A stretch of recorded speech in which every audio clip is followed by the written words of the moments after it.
Looking from above into its bottom, it was easy to tell the old well had long dried up. The distance to the bottom was only a little over a meter, and all that was visible was sludge. Without hesitation, Shilian pulled his legs over the side and jumped in.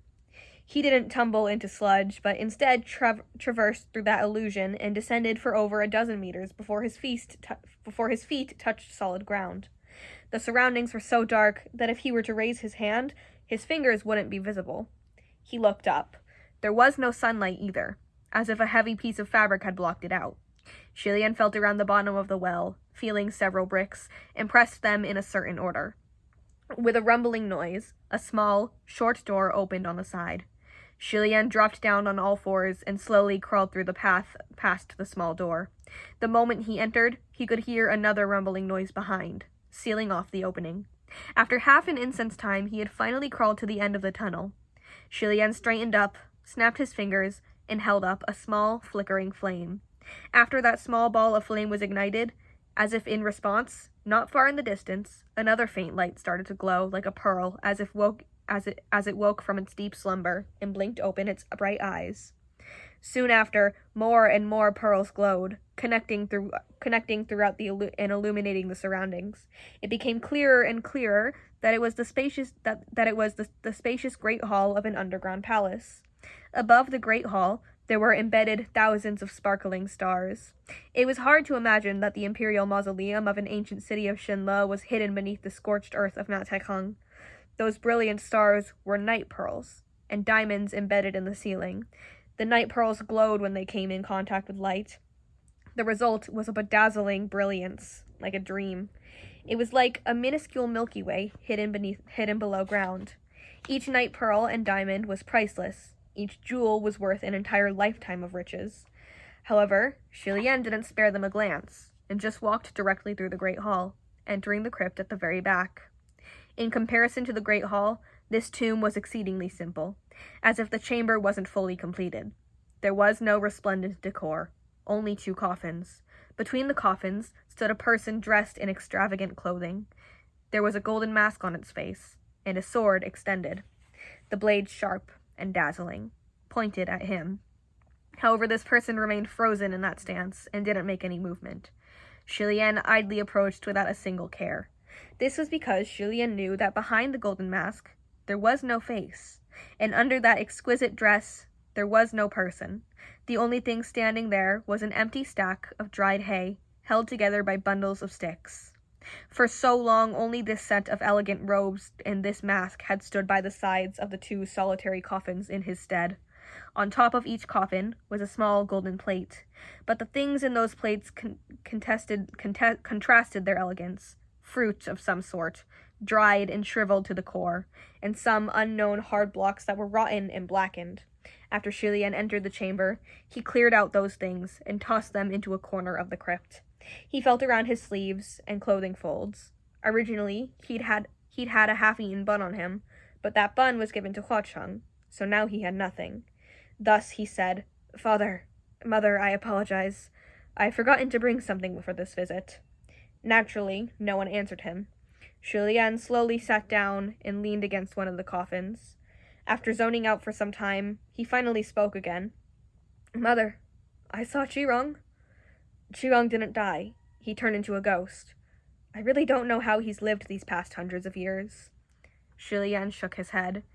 "He killed a lot of people, and now there are people trying to kill him.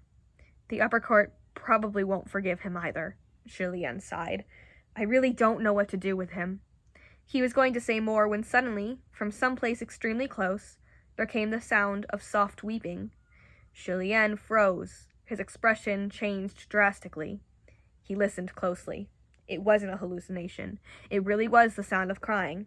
The voice was very low, very small, and would have been easily missed if he didn't hold his breath and pay close attention.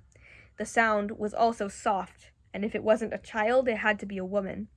The crying was very close. It was as if they were only separated by a thin wall, the sound clinging close to him. Shilian whipped his head around, and at last confirmed. The sound came from the coffin he was leaning on.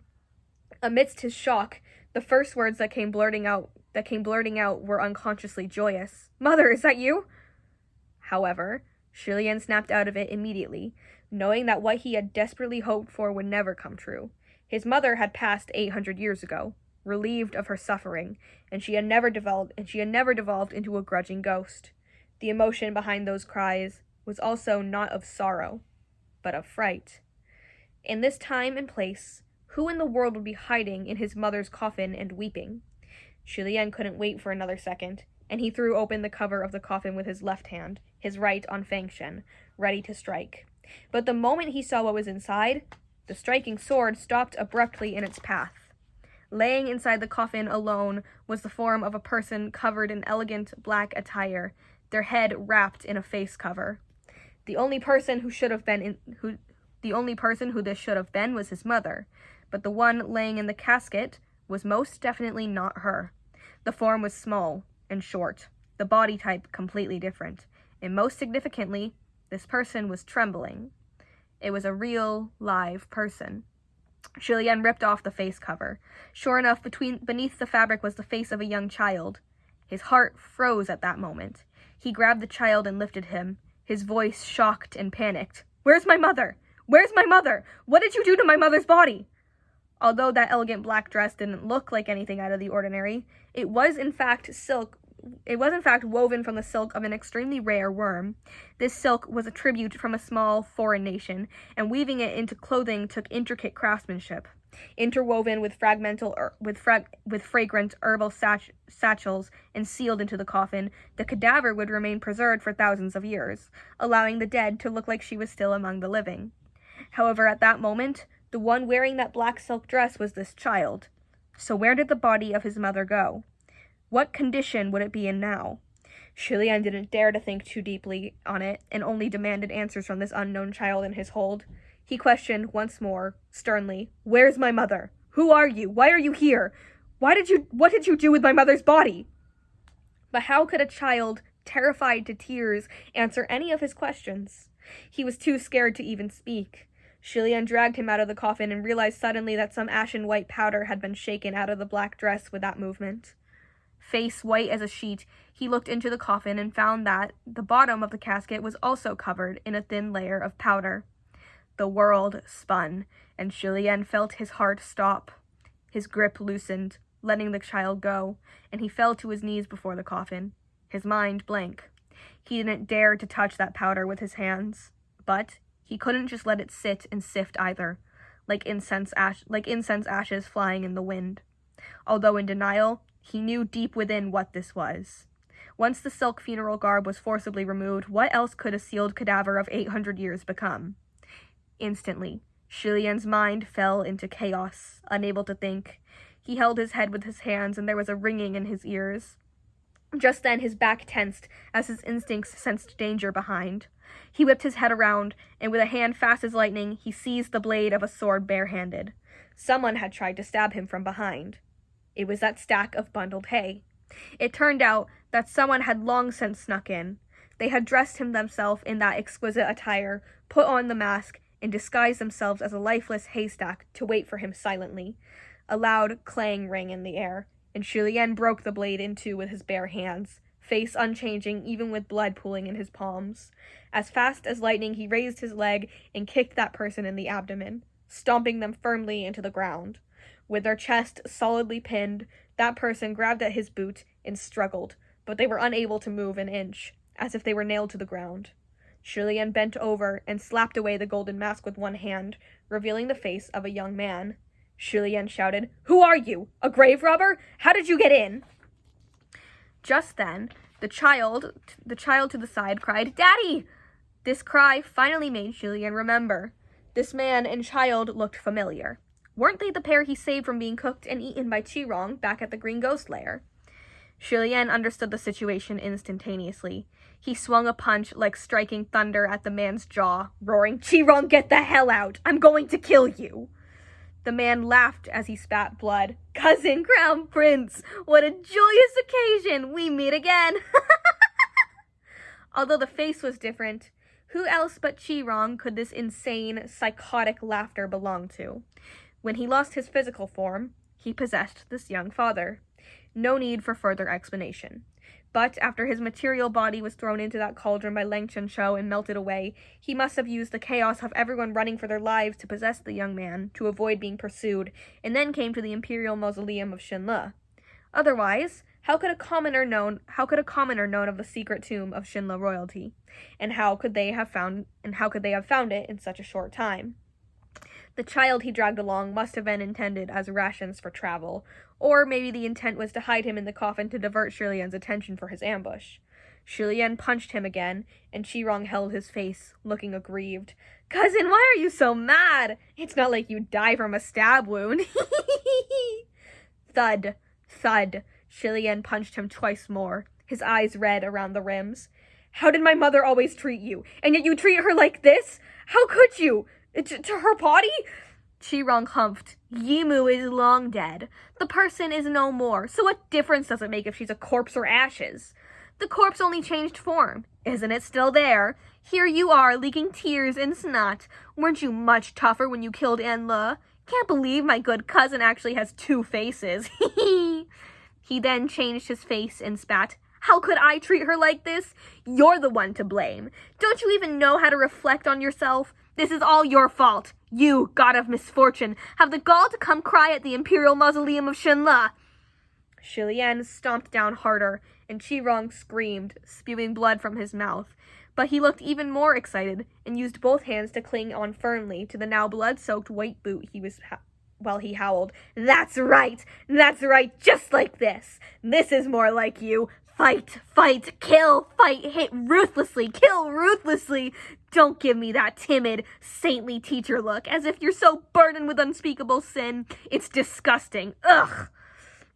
The child crawled over, crying loudly, "Ah, Dad, are you all right?" He couldn't understand what was happening, only that his father was being trampled. From his point of view, Shi Lian was like an evil devil, but he was so scared of losing his father that he wouldn't back down and tried desperately to pull the boot off his father's chest. The young man wouldn't stop spewing blood, scaring the child half to death, and he used his hands to cover his father's mouth, as if that could stop the bleeding. Seeing this, Shi Lian slowly calmed down. He understood that the owner of this body was innocent, and eased his foot slightly. He pointed the tip of Feng Shen down, nudging it against Qi Rong's cheek, and said forebodingly, "Qi Rong, you get the hell out yourself. Don't believe I won't pull your soul out with your tongue." Theoretically, in pulling out the tongue from its root, one could certainly pull out any ghosts possessing a body along with it. Qi Rong refused the very idea. I won't get the hell out. What are you gonna do? Go on, pull. Come, gonna kill me? I might just die, so don't miss this chance, otherwise you can forget about ever finding my ashes in this lifetime. He even stuck out his tongue intentionally, as if he couldn't wait for Shi Lian to make good on his threat and use that bloody method to pull his soul out of this fleshy body. He taunted with childish noises of woo-la-la. The one I'm possessing is a nobody anyway, so why don't you? No one would know. No one would care. Your Highness's holy radiance won't suffer a bit of damage. Look, I crumbled your mom to ashes. Aren't you gonna kill me? That child couldn't move Shi Lian's boot, so he hugged his leg and cried louder, "Don't kill my dad! Don't kill my daddy!" Shi Lian's breathing was becoming more labored, and his head dizzy, his body shaking, his hands itching to crush Qi Rong's skull. But he couldn't do it. Qi Rong spread his hands in a shrugging motion. Cousin Crown Prince, what a failure, what an absolute failure. Shi Lian picked him off the ground, raised his fists, and rained punch after punch down on Qi Rong's face, yelling with each hit, "Shut up, shut up, shut up!" Yet the more enraged he was, the happier Qi Rong became. It didn't matter if the price was a violent beating. Qi Rong was filled with rapture at his opportunity to drag both of them down to the same hell. His eyes shone brightly. "See, there's your true face. Cousin Crown Prince, is there anyone in this world who knows you better than me? No, you might look like a pathetic lost stray who anyone can trample, but I know you too well. You're still proud on the inside. You could never stand anyone calling you a failure. You must hate me for calling you a failure. Have I stabbed your heart enough to bleed? Hurry, come. Or are you going to tell me loudly that this body is innocent, so you won't kill me in order to spare him? Come, show me what you'll do." With so much provocation pervading that cocky, insane laughter, Shi Lian couldn't endure it anymore. With a metallic shing, Feng Shen was unsheathed, and with a flashing swing, the ominous black blade struck down. And that is the end of Act 1. We'll continue with Act 2 later today, probably. So, yay.